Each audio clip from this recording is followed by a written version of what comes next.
This is the IBJ podcast for the week of Monday, October 21st, 2024, brought to you by Taft. I'm your host, Mason King. Welcome back to the podcast, everybody. I probably don't need to tell you that Indianapolis is less than 2 weeks away from hosting Taylor Swift and the last U.S. dates for the Eras Tour, though it is kind of fun to say out loud. There, of course, are 3 shows scheduled November 1st, 2nd, and 3rd in Lucas Oil Stadium, and more than 50 related events planned across the city to entertain fans over what essentially will be a major holiday downtown. You've probably heard about the 90 trucks that are required to transport the elements of the stage show, but here are some tidbits about the folks coming to the show. About 200,000 people are expected to come downtown that weekend to either attend or simply celebrate the concerts. There are more than 150,000 ticket holders, and about 80% of them will come from outside Indiana. This is an immense marketing opportunity for Visit Indy, the agency in charge of promoting Indianapolis for conventions, entertainment, and other tourism.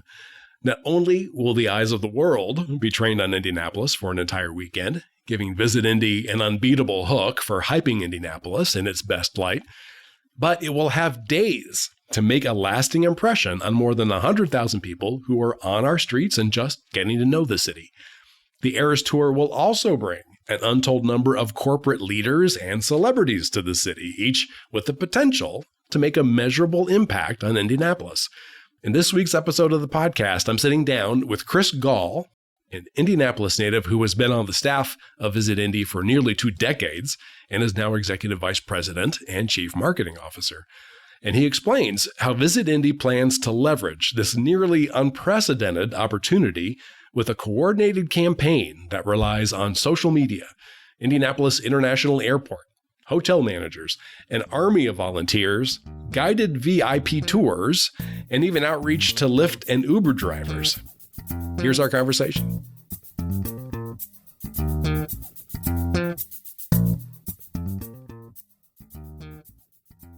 It's my pleasure to welcome to the podcast Chris Gall, Executive Vice President and Chief Marketing Officer of Visit Indy. Thank you so much for making time to come to the podcast studio today. Thanks for having me on, Mason. It's fun to be up here in your offices and see the buzz and peering out over the Monument Circle to see the action and activity downtown. It is one of my favorite places. It's a cool view. Yeah, I have to say, even though they're working on Monument Circle now, going on 2 years, it's still a great place to look at. I walked up and there was someone taking a picture of 2 people that presumably are visitors, and it always makes me happy when you see someone who stops, who's not from here, and they take the time to want to photograph this iconic piece of architecture.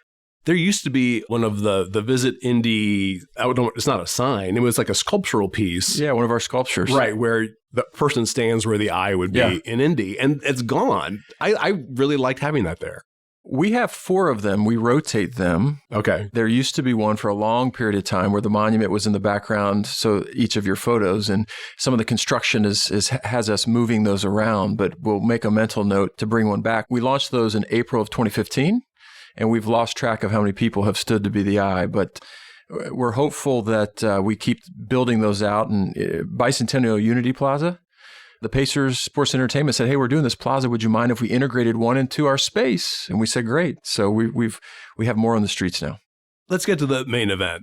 Taylor Swift will stage the last 3 concerts on the U.S. leg of the Eras Tour at Lucas Oil Stadium on November 1st, 2nd, and 3rd.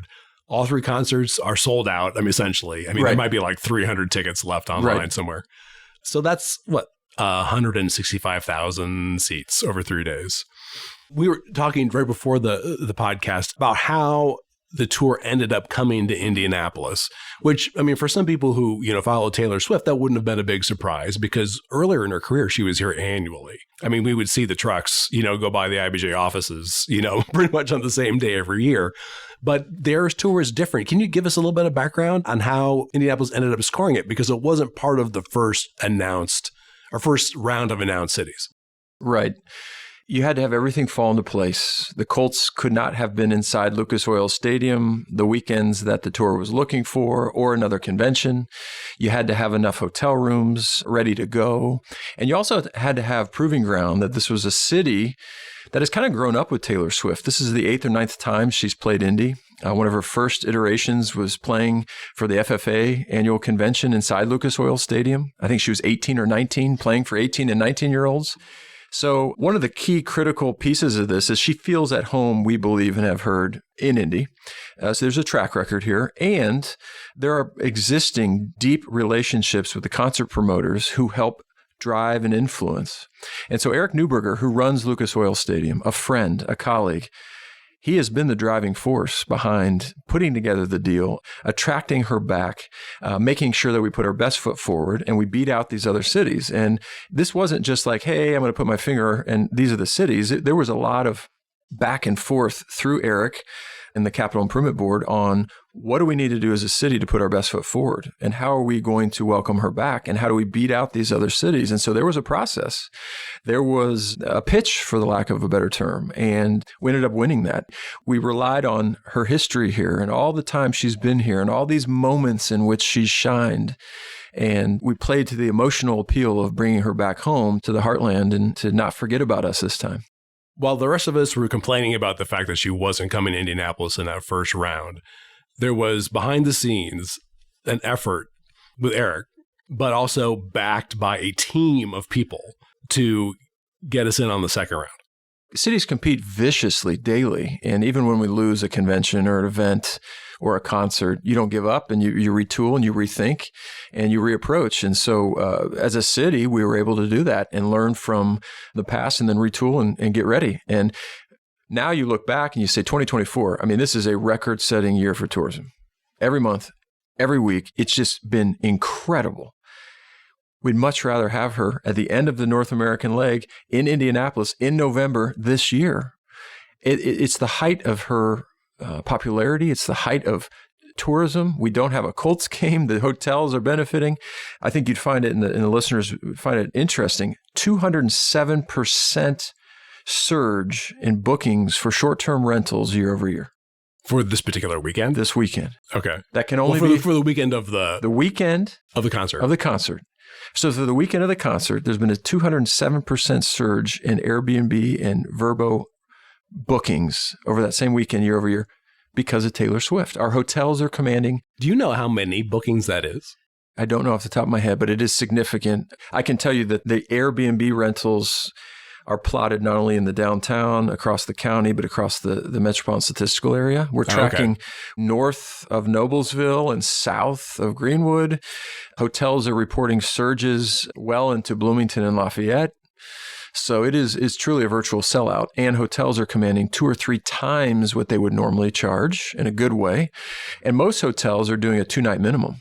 So if you check in Friday, you also got to stay Saturday. And when you ask the hotels why, you say, well, if 1,004 guests check into the JW Marriott and they check out Saturday morning, housekeeping has to change over 1,004 rooms in a couple of hours. That's not hospitable. So major sporting events, we command these 2-night minimums. And this is... Yeah, I was about to say, this isn't unusual. I mean, it feels a little bit like coercion maybe to the consumer, but for major sporting events, that's normal.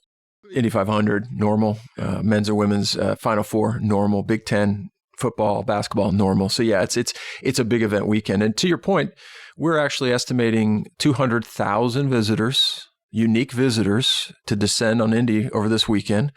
Everyone wants to know, well, what does that generate economic impact? What's that impact? It's so complex. I mean, it's clearly a healthy 9 figures plus, depending on how things look. 87% of those clutching a ticket are from outside the metropolitan statistical area. Oh, so we know that now. We know that. Okay. We know 80%. 87%? 87% of those holding a ticket are from outside the metropolitan statistical area. By that mean the 9 county region. The Donut and Central Marion. Indiana. It's Marion County and the surrounding contiguous. The 9 counties, okay. 80% of those are from outside the state of Indiana. That's incredible. So we know that it is a tourism draw, and we know based on short-term rentals surging 207%. We know that hotels are virtually sold out. across the counties, that this is a tourism driver like we have not seen in a while, that is on par with these major sporting events we're accustomed to hosting. And it's perfectly placed in the month of November, where we have an opening in our restaurants and hotels and museums and attractions. And we're tracking now 40 plus special events, ancillary events that are being planned in and around the city. And that was something important to us when we set out in planning this alongside the mayor's office and downtown Indy and the Capital Improvement Board was, if you don't have a concert ticket, we still want you to feel like you can have fun and be part of the action. Thus, all these activities that we'll have spread across that weekend. Right. And that's something that we've written about in the last couple of weeks. If folks want to go to ibj.com, there are lots of Taylor-themed events having to do with their music, sometimes performers who are performing their music that you can go to without needing to go to Lucas Oil Stadium. We've had this focus not only on welcoming the visitor, but also encouraging the local resident to come. We have plenty of parking. We have plenty of events outside of what you can do inside the stadium. Merchandise will be sold. Themed parties will happen. And will be a unique time in downtown Indianapolis. And it will be dressed up visually to welcome these visitors and these fans. And so it's fun. It's been fun to think about and worry about and strategize on how to leverage this moment in Indy's history. To what degree do you collaborate with the airport? I mean, if 80% of these people are from outside Indiana, that sounds to me like they're all coming in via the airport. Led by the Capital Improvement Board, this work group, this local organizing committee that has helped over the last 18 months put everything in place from public safety to welcome, includes the airport. We know that, again, tens of thousands of visitors will come through our airport, and that's the first feeling they'll have. And you know what? They'll feel it. They'll know that they're in Indy for Taylor Swift. As they move throughout the Ubers and Lyfts, we've communicated, as we do with all major events, with those drivers to say, here's what we want you to know. Here's how we want you to react and create this sense of really? Of you can communicate with, yeah. I mean, it used to be just taxi drivers, but people who drive Ubers, we have, you know who they are, yeah. And you can communicate with them and say, hey, when you're picking people up at the airport, we want you to say this.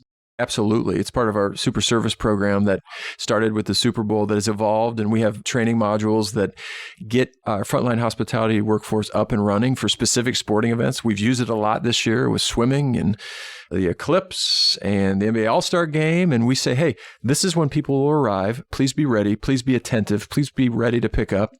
And here's what you might want to know about what's happening this weekend. And so we arm them with information. And if you think about it, when you travel and people travel for business or pleasure, either way, your Uber or rideshare experience is part of how you judge a city. So let's pay time, effort, and attention to those who carry a voice for us with our visitors. I forget if they pipe music in at the airport. They have music. They have overhead welcomes and greetings. They create an excellent sense of place, and won't give anything away, but you will know Taylor Swift is in Indy, and you will know it's a city welcoming her. It'll be abundantly clear. Abundantly. You can't tell me what it is, but it'll be abundantly clear that this is the temporary home of Taylor Swift. As abundant as it was when there was a basketball court for the NBA All-Star Game and swim lanes for swimming, you'll know that Taylor Swift is playing in Indianapolis. So what did we call that area? The Civic Plaza. Civic Plaza. So there will be a dressed up Civic Plaza. Please tell me there won't be an Indy car with like a Taylor Swift. Not planned. Thank you. Not planned. I love myself some Indy car, but that's right. Sometimes it gets to be a little much. That's right. Getting back to hotel rooms, can we say anything statistically about how many are going to be occupied for those nights? I mean, like I guess, like you said, there's the Friday, Saturday era package. Yep, and some of the hotels will also then, it's dynamic pricing in the hotel industry, just like airlines and in some cases museums. It's what day of the week and supply and demand. And so many of the hotels are pricing that Friday, Saturday.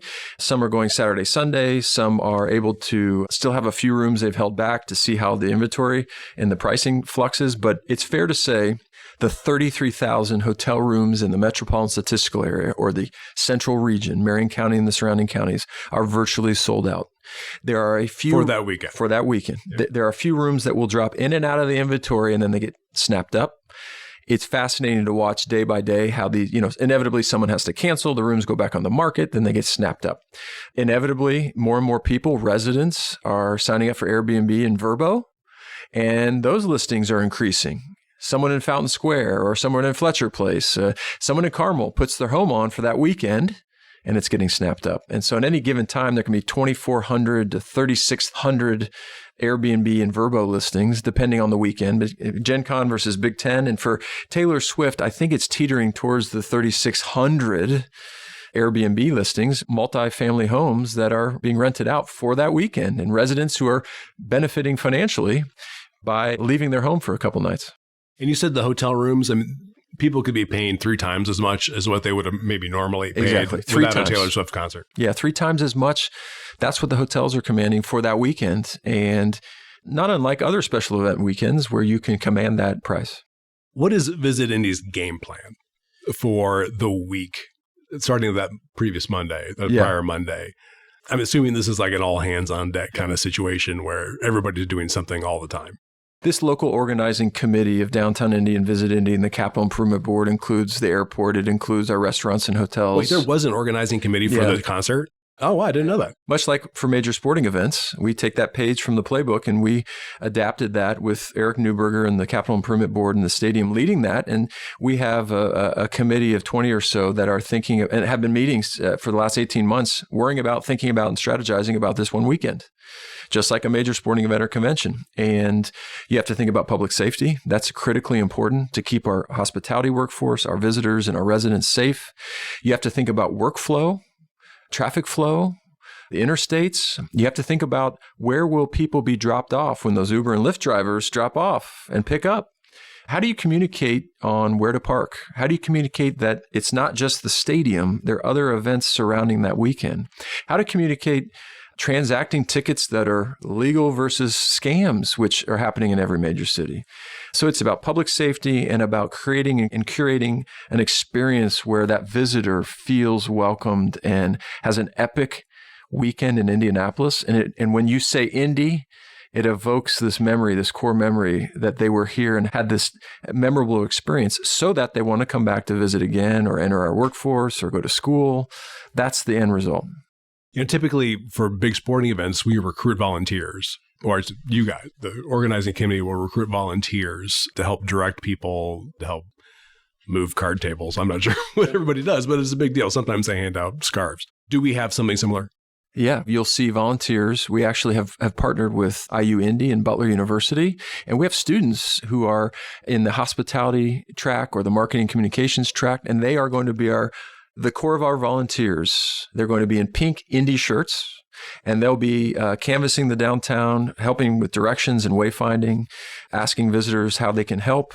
In addition to that, we'll supplement with some additional volunteers. And so it's fair to say that weekend, hundreds of volunteers in pink will walk our downtown, will be at the airport, be in our hotel lobbies, and say, welcome, how can we help you? As part of that, the Indy experience and curating that memorable weekend.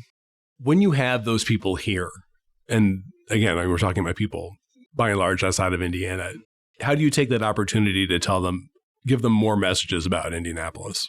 We will, in partnership with Downtown Indy, we will look for ways to market and have plans to market to the visitor while they're here on the ground with their mobile device to serve them up ads about where else they can check out, visit, eat, do, explore the city. And so when these visitors are there in Indianapolis over the long weekend, and they pull up their device and they're looking on Facebook or Instagram, they're on TikTok, they're perusing YouTube, we'll be having ads served up saying, hey, we're glad you're here. Did you know this event's coming up? Did you know you can go to this restaurant or museum? Would love to see you bounce back and visit again. And so we'll retarget them on their own devices within the downtown while they're here so that they know they can come back as a visitor. I'm not the sharpest tool in the shed when it comes to technology, but I sensed that this was available, that people in a particular geographic area can be served ads about where they are. So I'm on my Instagram feed and I'm posting pictures of me with the monument. And you've talked with Instagram. Yeah. I guess is the best way to say it, the most technical way to say it. And so I will be say, hey, did you know that the WNBA All-Star Game is going to be in next June, July? Yeah, it's next summer. June, July, which sounds like an obvious note to hit.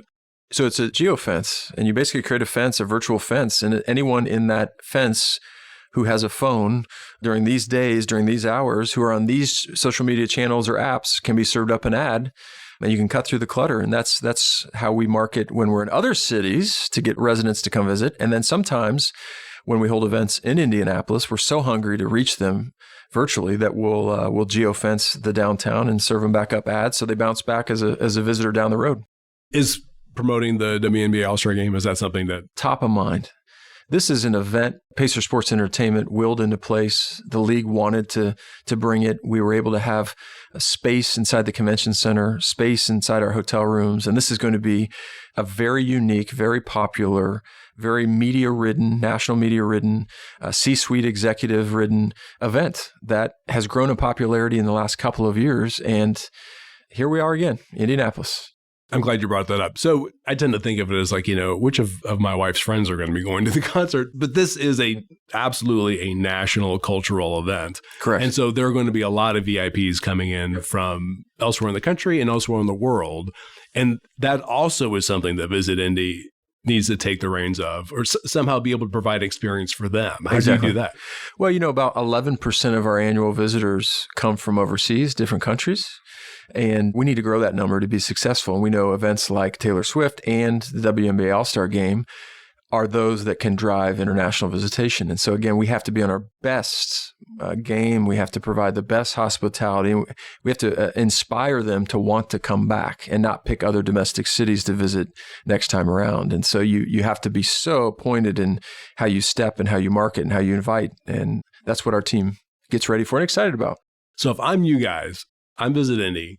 I've got 2 or 3 suites, and I'm going to talk to everybody that runs a big event in Indianapolis on an annual basis, the Gen Cons, the PRIs, the firefighters, and I'm going to tell them, hey, we got a couple tickets. You want to come hang out in the suite?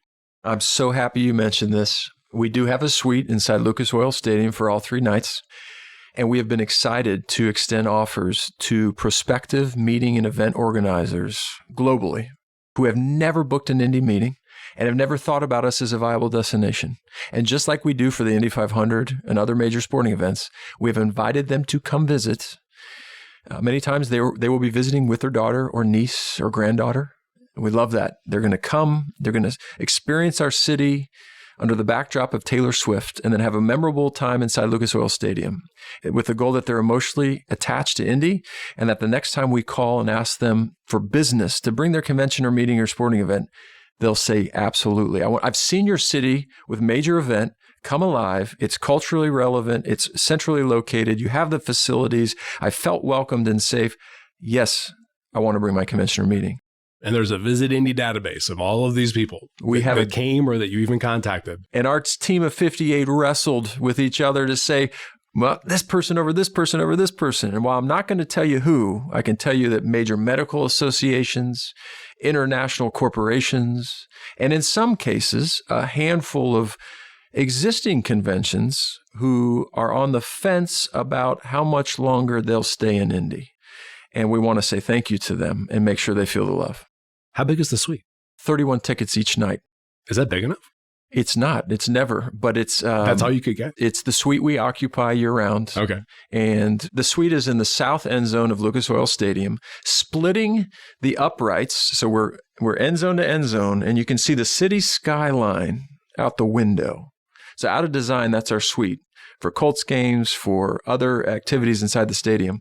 And it's the best suite. We're so fortunate to have it because you can look out and peer out over the facility, over the concert venue, and see the city skyline and the Signia, Hilton, and Pan Am expansion. Cranes. Yeah, that's a great view. Let's take a quick break so we can hear from our sponsor. This is the IVJ Podcast. Taft, today's modern law firm. With more than 800 attorneys in 8 primary Midwest markets and the District of Columbia, we provide solutions to the business issues facing middle market and emerging companies alike. We do this through a highly collaborative and inclusive team approach. Taft, the modern law firm. To learn more, visit taftlaw.com.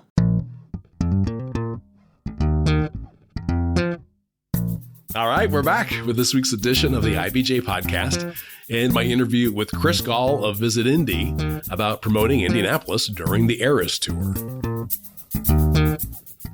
What specifically will be your job Friday, Saturday, and Sunday? We have about a team of 6 that will come alive that weekend out of our 58. And I will be hosting a handful of those meeting decision makers. We will welcome them when they arrive to the lobby, welcome them, make sure they're settled. We'll do a series of dinners. We'll do a series of activities. We'll be out on the Pacers Bike Share program. Some of the prospective customers have never been here. We'll go to the world's largest children's museum with their daughter or niece or granddaughter. That will be fun to see their eyes open up. We give them downtime because we want them to feel like this is a special, unique bonding experience with their family members. We'll do a pre-event meal and walk into the concert and let them enjoy that experience. And that will happen again Friday, step and repeat, Saturday, step and repeat, Sunday. And we'll be anxious to see how that moves the needle. And Sunday night, I'll anchor our suite. I won't go Friday and Saturday. We've spread out the time and effort and energy, and I will go Sunday. And be interesting to see, having been inside the stadium for many epic experiences, how this compares. And when you look around the other suites in the stadium, who's in there? Who are those influential people who are there? We don't know all of them right now. Social media will tell. So there's a way that you can find out. Well, yes and no. We know through the stadium who has suite rentals and who is sublet those and who's in principle renting those. Those don't go public per se. Inevitably, like with any major concert in the world, and those suites come alive with interesting guests. Celebrities, if you will, influencers, people that you might not think would be in Indianapolis, Indiana, but they're here because of Taylor Swift. And they're inside the stadium, inside a suite, not the Visit Indy suite per se, but in other suites because they've been invited. And it'll be interesting to see how the social media metrics move on who's in and out of Indianapolis. Okay, so let's say Salman Rushdie is. Right. Yeah, that's right. Is in somebody's suite. Suite 105. 105. And so he posts a picture of himself with the field behind him. I'm assuming have a small army of social media watchers who are looking for hashtags or looking for anything that you then can spread out to your advantage. Yes, we have 2 people deployed who are in the digital space who create content daily for Visit Indy to market and position the city. So they're keeping a watchful eye on specific handles and hashtags. We also have software where anytime Indy is mentioned, positive light, negative light, neutral light, we know, so we can react or not react. In the vast expanses of the social media space, you can grab that data. Mm-hmm. Wow. We grab that data and then we can act on that. So if Tom Hanks is in our city and he's posting or not posting or photographed, we can leverage that. If celebrities are coming and going, we can leverage that. It'll be interesting to see how Taylor Swift, from the stage or otherwise, talks about Indy. Past experiences, she's mentioned the city, thanked the city, name-dropped some of the things and places and spaces. Wonder what she mentions this time. Okay, I was going to save this for later. I think there's a 99.8% possibility, almost certainty, that Caitlin Clark gets involved somehow. You've got the poker face on. Are you aware of anything? Not aware. Okay. Feel like that would be natural. Again, when you think about people in Indy, residents, visitors, those who care about our city and our state, who will want to be or who are slated to be in the stands, if you will, that seems like a natural fit. There are others who play in that space and are creators and authors and people who have put their fingerprints on our city on athletic fields that want to be a part of welcoming and being part of the concerts. And so it'll be interesting to see how she interacts, Taylor Swift, and where she steps that weekend. I would assume that it helps a little bit on that regard that these are the last U.S. tour dates. Yeah. First of all, it's a Friday, Saturday, Sunday. Benefits us because it's the weekend. It's easier to travel. You're more likely to stay multiple days because you're not having to take off school. That's a positive. Not having any competing events in and around, it makes it all about Taylor Swift. You can kind of lean into and leverage fully the economic impact. And being the last stop, if there are A-list celebrities and those who have not seen her or who have not taken in her show, they're going to want to be in Indy. And I think that benefits us as well. Is there a way to also then use, all of this data, social media activity to push out the message outside of Indiana that this is especially for younger people, this is a relevant place to live. This is a culturally interesting place to live, and that you should come check it out. A city's brand is alive. It's moving and shaping daily by the weather, by political events, by who's coming in and out of your city based on the perception or misperception. And so when we look at an event like Taylor Swift in this weekend with a arguably younger demographic, there's a chance to really etch our name into the minds of younger individuals who might be thinking about where they attend school. They might be thinking about, or mom and dad might be in tow and not be here. And they say, wow, so you really like this city. You know what? Maybe I should think about my business is needing to grow, and this is in the Midwest. Have I ever thought about Indianapolis? Or we do need to relocate, and this is a city. I didn't know Lilly was here, or Cummins. I didn't know, you know. And so you go, wow, okay. We view tourism as an economic development strategy. If you think about it, visitors come, they leave behind their dollars, hopefully positive memories, and sometimes they bounce back in the form of a resident or a repeat visitor or someone who enters our workforce. And that's the holistic picture when we think about tourism. So the FFA convention, which is going to have about 70,000 teenagers and organization leaders in Indianapolis, I think October 23rd to the 26th. Preceding Taylor Swift. Almost immediately preceding Taylor Swift. Is that something? I mean, these are people also coming from all over the country. It's not just people in Indiana. Do you promote to them the fact that this is happening? Or is it already in the ether and it's not necessary? It's funny you mention that. It's a very intuitive question, Mason, because we've had to kind of pull back the marketing. If the tickets are sold out, if the VRBOs are sold out, if the Airbnbs are sold out, if we are sold out as a city, if you market to someone to come and you can't deliver on the ticket, and you can on some of the ancillary events, you have to be careful because a visitor will get frustrated. And so we have pulled back a little bit on the aggressive marketing after things have sold out. And it's more about have a plan, come downtown, be a part of it, even if you don't have a ticket. Here's where you can check out all the events. So for an FFA, it's a great question. Preceding Taylor Swift, many of them are driving in. Many of them, of course, love her. She played in 2008. She played the National FFA Convention inside Lucas Oil Stadium when she was 18 or 19. Some of those attendees from across the country have expressed an interest in coming back, and we've had to share that the tickets are sold and the hotel rooms are sold. Here's some other ways you can plug in. So it's hard when you're a marketer of a city and selling a city when you're oversold and there's only so many things to sell. But certainly, back to your first question, it's an opportunity, regardless if someone is able to attend or not, to etch into their mind that we're a viable city for a different age demographic that maybe you didn't think of initially. You don't get like a sense of what the city is, right. But if you not necessarily caught wind of, it'll be hard not to catch wind of, that there are major events happening here. I mean, that you hear about, on an international basis, that it helps your image. Yeah, it does.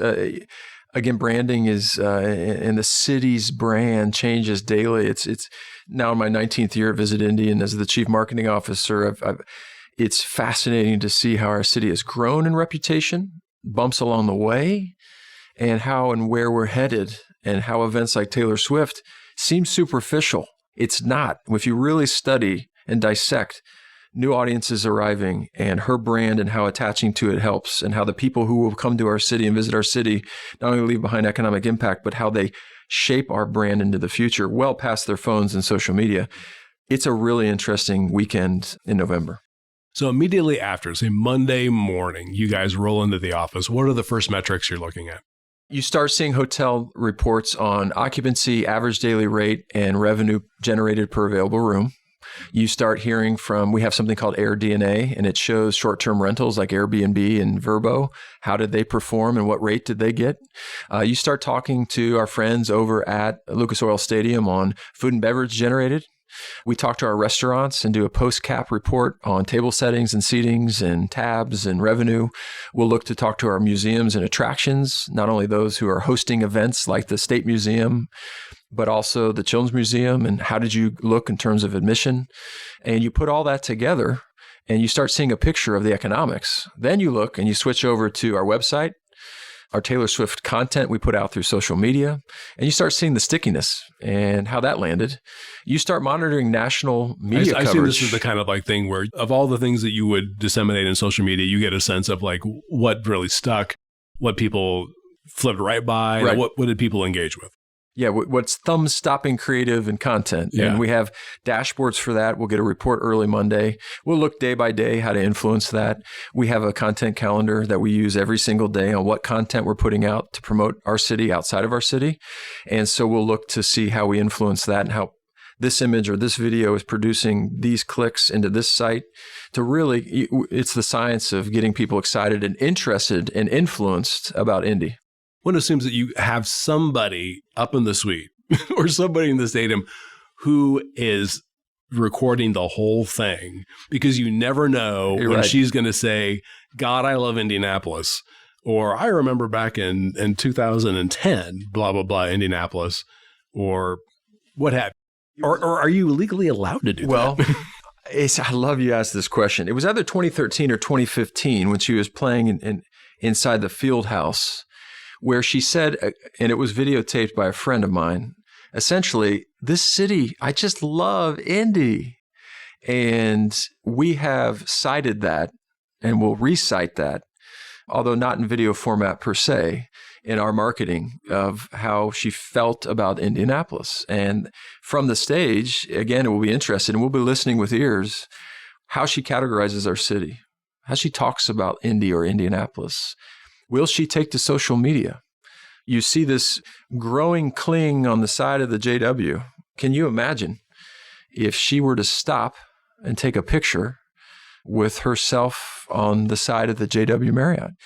Is she seen out on the streets? Is she taking in the city? We just saw Pink, who was here and performed, and she was up at Conner Prairie. Don't know how Taylor will move throughout our city, but we know in the past she's enjoyed the sights and sounds. So you are going to be able to see the concert one of the nights. Sunday night. Does your family get to go? I am taking my better half, my wife. Good for you. Yeah. All right. Thank you. Well done. My thanks again to Chris Gall. And a quick programming note, we will have part 2 of my conversation with Chris next week. In this interview, we will focus on his role at Visit Indy, as well as the significant challenges he overcame as a child who lost his father in the line of duty, and more recently as a cancer survivor. In the meantime, there are a few stories in this week's edition of IBJ I want to draw to your attention. First up, more than 150 employees of the city of Indianapolis make less per year than the amount of money the city recognizes as the benchmark for a living wage. That's $18 per hour. Only recently did the city raise its minimum wage from $15 an hour.